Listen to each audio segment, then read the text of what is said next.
Fövqəladə Hallar Nazirliyinin sənayedə işlərin təhlükəsiz görülməsi və Dağ Mədən Nəzarəti Dövlət Agentliyi sənayedə və dağ mədən işlərində təhlükəsizliyin təmin olunması istiqamətində səlahiyyətləri daxilində zəruri tədbirlərin görülməsini davam etdirir.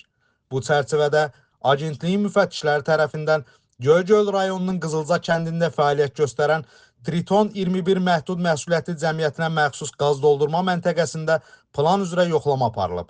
Yoxlama zamanı məntəqədə insan həyatı və sağlamlığı üçün təhlükə yarada biləcək pozuntular aşkarlanıb.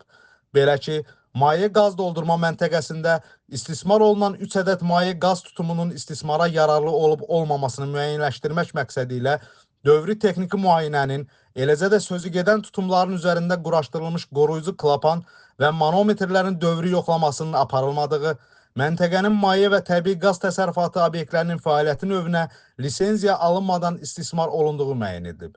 Aşkar olunmuş nöqsanların dərhal aradan qaldırılmasının mümkün olmadığı, eləcə də insan həyatı və sağlamlığı üçün yaratdığı təhlükə nəzərə alınaraq, maye qaz doldurma məntəqəsinin istismarı agentliyin əməkdaşları tərəfindən dayandırılıb və pozuntuların aradan qaldırılması üçün tərtib olunmuş aktın bir nüsxəsi sahibkara təqdim edilib.